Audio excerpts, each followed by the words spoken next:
Bismillah, Assalamualaikum warahmatullahi wabarakatuh.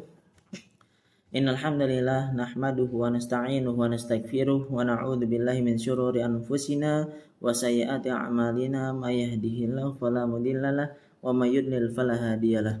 Asyhadu an la ilaha illallah wa asyhadu anna Muhammadan 'abduhu wa rasuluh la nabiyya wa la rasula ba'dah.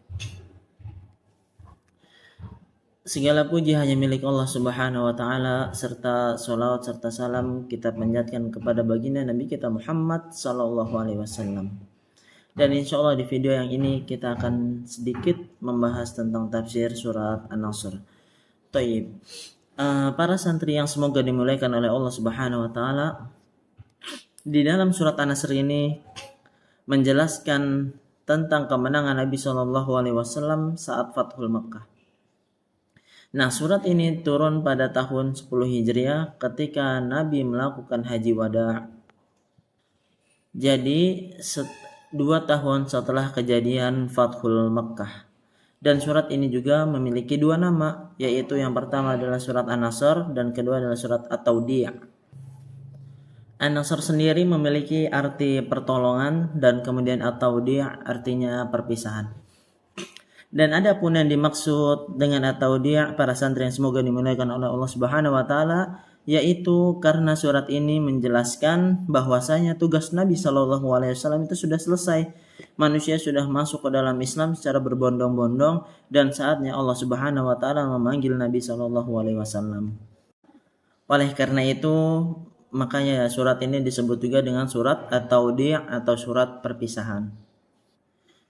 Dan Ibnu Abbas radhiyallahu anhu salah satu ahlu tafsir di kalangan para sahabat yang dia juga mendapat doa sekaligus dari Nabi Shallallahu alaihi wasallam, alimhu ta'wil, yaitu pahamkanlah dia dengan tentang at-ta'wil, yaitu tentang tafsir. Dia juga berpendapat tentang ayat ini tatkala sedang bermajlis dengan kibar para sahabat. Dia mengomentari tentang ayat ini. Ibnu Abbas pun berkata, ini adalah surat untuk mengingatkan Nabi Shallallahu alaihi wasallam tentang ajal. Bahwasanya ini adalah tanda ajalmu wahai Muhammad, maka dari itu fasabbih bihamdi rabbika wastaghfir, maka itu bertasbih kepada Allah Subhanahu wa taala dan memintalah ampun kepadanya. Innahu kana tawwaba, sesungguhnya Allah itu maha menerima taubat.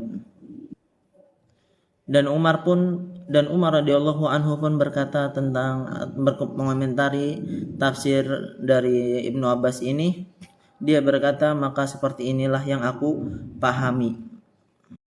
Kemudian kita masuk ke dalam tafsirnya. Bismillahirrahmanirrahim. Idza jaa nasrullahi wal fath, dan telah datang pertolongan dan kemenangan. Dan yang dimaksud dengan al-fath di sini yaitu Fathu Mekah yang terjadi pada tahun 8 Hijriah. Kemudian wa ra'aitan nasa yadkhuluna fi dinillahi afwaja, dan engkau melihat manusia masuk ke dalam agama Allah secara berbondong-bondong.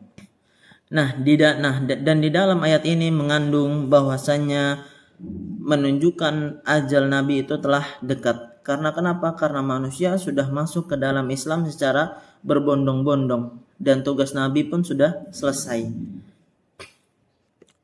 Dan kenapa pada saat itu masuk Islamnya secara berbondong-bondong? Karena di Arab itu memiliki banyak kabilah selain Quraisy. Sedang menantikan Quraisy karena kita tahu bahwa Rasul dari Quraisy. Kemudian tatkala Nabi Shallallahu alaihi wasallam sedang berdakwah, banyak kabilah lain menunggu. Apakah Quraisy masuk Islam? Kalau mereka masuk Islam, kita juga akan ikut masuk Islam. Dan benar saja, banyak para Quraisy, banyak dari kaum Quraisy itu masuk Islam, menyerah masuk Islam, dan sengaja mereka dibebaskan Nabi Shallallahu alaihi wasallam dengan begitu saja. Kata Nabi Shallallahu alaihi wasallam, idhabu fa antum tulaqa, pergilah kalian karena sesungguhnya kalian sudah bebas. Dan di sini ibrahnya, dan tatkala jazirah Arab itu sudah dikuasai Islam, mereka pun memilih ikut masuk Islam. Dan di ayat yang ketiga, fasabbih bihamdi rabbika wastaghfir innahu kana tawwaba. Di antara faedah ayat ini adalah kita tahu bahwasanya Nabi Muhammad SAW telah berdakwah di muka bumi ini kurang lebih selama 23 tahun. Dan semuanya dalam keadaan susah, semuanya dalam keadaan penuh rintangan. Akan tetapi Nabi SAW tidak pernah sombong, tidak pernah sombong dengan keberhasilannya. Bahkan beliau SAW disuruh oleh Allah Subhanahu wa taala untuk bertasbih, untuk beristighfar kepada Allah Subhanahu wa taala dan memohon ampun. Dan di antara faedah ayat ini adalah bahwasanya ayat ini mengandung perintah kepada kita untuk kita selalu bertasbih dan memohon ampun kepada Allah Subhanahu wa taala. Karena sejatinya Nabi Muhammad SAW yang sudah dipastikan akan masuk surga oleh Allah Subhanahu wa taala, beliau pun masih bertasbih, beliau pun masih beristighfar, beliau pun masih berdakwah dan yang lain-lain. Dan semoga kita semua Allah menjadikan atau termasuk orang-orang yang menyeru kepada kebaikan dan mencegah wa yanha 'anil fahsya'i wal munkar. Wa akhiru da'wana anil hamdulillahi rabbil alamin. Assalamualaikum warahmatullahi wabarakatuh.